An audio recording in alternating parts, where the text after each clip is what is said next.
Hey everybody, it's Melissa here, just doing my fourth card in the Halloween card series this year. And I have to start off with an apology. I videotaped the coloring of this cute little CC Design Swiss Pixies image, and after the fact I noticed that my camera had been out of focus pretty much the entire time. So unfortunately I don't have a video coloring this image. But I just jumped right into the card making here.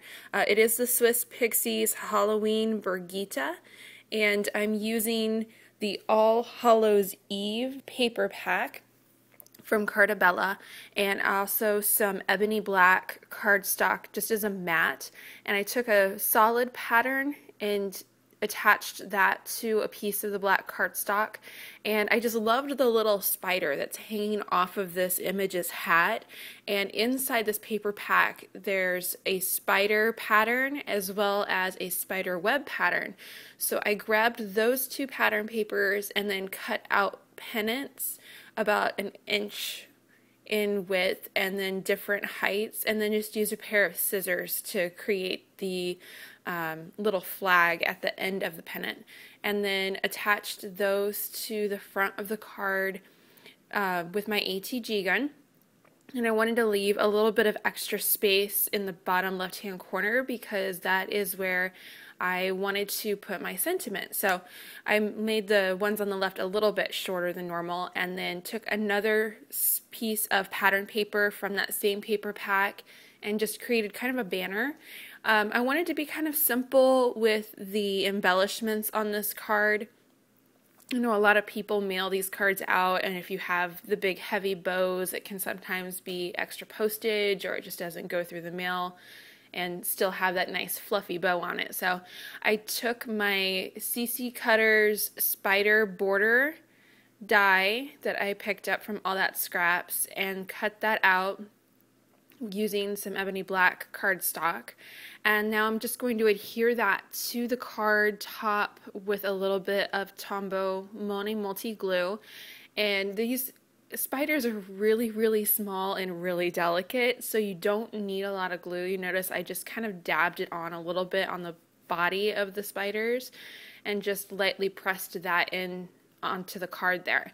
And it was a little bit longer than my card, so I just took a pair of scissors and snipped off the part that was over the card itself. So as far as embellishments go, that's pretty much all I wanted to do with the front of the card. So I just took some three-dimensional pop-up adhesive and went ahead and adhered the main image to the card itself. So again, really sorry about not having the coloring video. I was really bummed out when I went to edit the video and realized that it was literally a blurry fuzz the entire time. So I decided it really wasn't salvageable.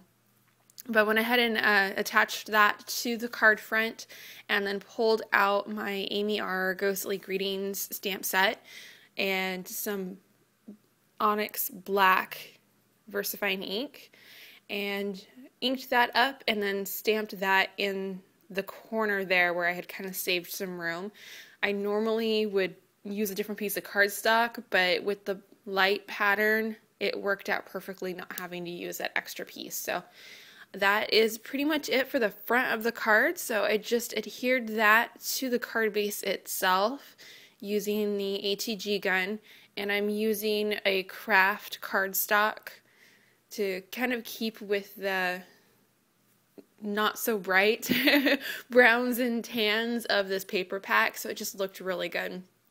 And then moved on to the inside of the card, and like always I tend to stay pretty much with the same type of design layout, but I went a little bit smaller, keeping everything in the upper left-hand corner of the inside of the card. So I used the same solid pattern from the card stock pattern pack, and then again cut out a few little pennants and kept them kind of small because I wanted to put a sentiment underneath them, but also wanted to leave some room to the right for the person who's sending the card to send a little note to their recipient. So just added in a couple of them, cut another little piece of the stripe paper to create a little banner and adhered all of that with my ATG gun, and went ahead and ran another piece of the black cardstock through my Cuttlebug using that spider die and adhered those to the card again with some Tombow Mono Multi.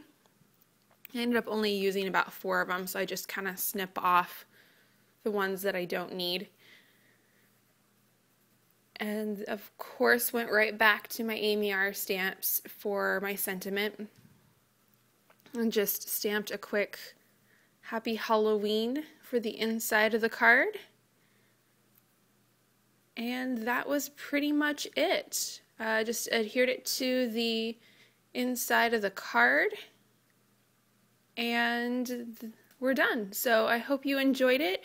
Please like and subscribe and comment if you like what you see, and we'll see you next time. Thanks. Bye.